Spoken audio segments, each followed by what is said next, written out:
Sabe aquela sensação de quando uma história termina, mas fica faltando alguma coisa? Pois é, na maçonaria, a jornada inicial deixa, assim, uma peça-chave no ar. E é sobre isso que a gente vai conversar hoje.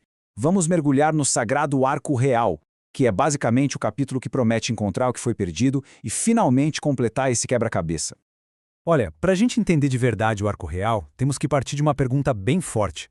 O que acontece quando o templo desaba? E assim, não se trata só de um templo de pedra, sabe? É sobre o templo no sentido mais amplo, metafórico, quando tudo aquilo que foi construído vira ruína. É a partir dessa perda, desse ponto de ruptura, que a nossa história realmente começa. Então, o que temos é uma história com um final em aberto. Um segredo foi perdido, e essa perda deixa um vazio. Um vazio que, na verdade, é um convite para a gente começar uma busca. Ok, vamos lá. Nos primeiros graus, o foco é todo na construção, certo? Falamos do Templo de Salomão, um baita símbolo de ordem, de moralidade.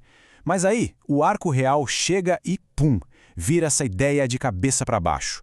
A missão agora não é mais construir do zero, é o contrário. É escavar as ruínas para encontrar algo que se perdeu.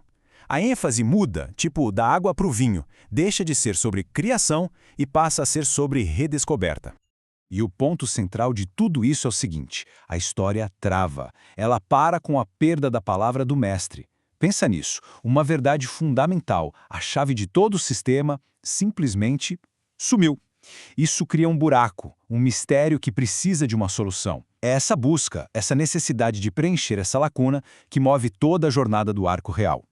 Beleza, agora a coisa fica interessante. A história nos joga no meio das ruínas.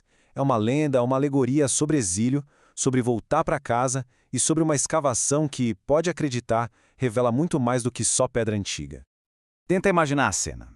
Depois de 70 longos anos de exílio na Babilônia, o pessoal finalmente consegue voltar para Jerusalém.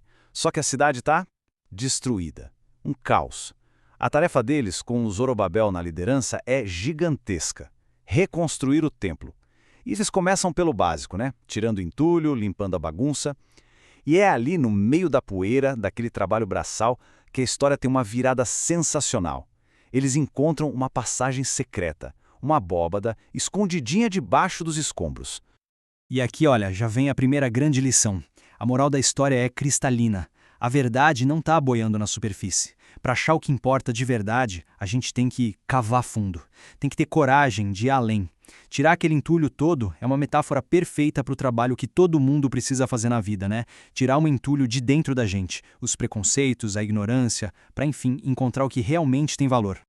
Bom, se a missão mudou, as ferramentas também têm que mudar, certo? Se antes o objetivo era construir e agora é escavar, os instrumentos ganham um significado simbólico completamente novo, muito mais profundo. Pensa só que sacada genial! As ferramentas não são mais para levantar paredes.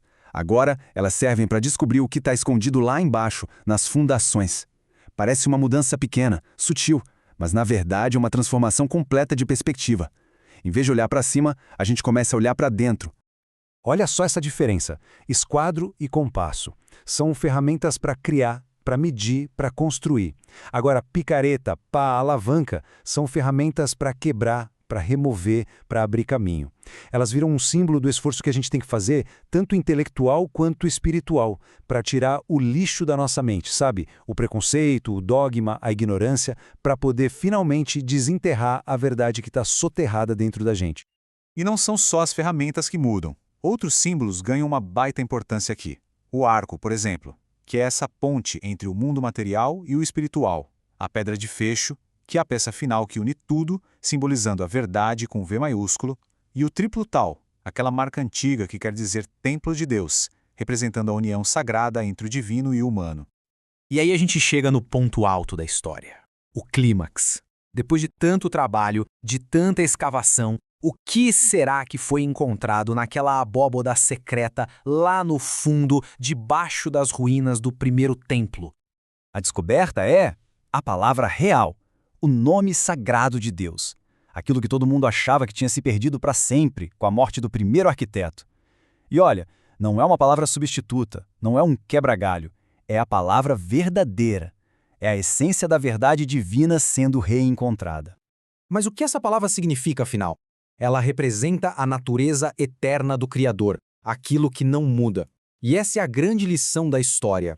Templos de pedra podem cair, civilizações inteiras podem desaparecer, mas a verdade, a essência, a centelha divina, isso é indestrutível. Ela sempre foi, sempre é e sempre será.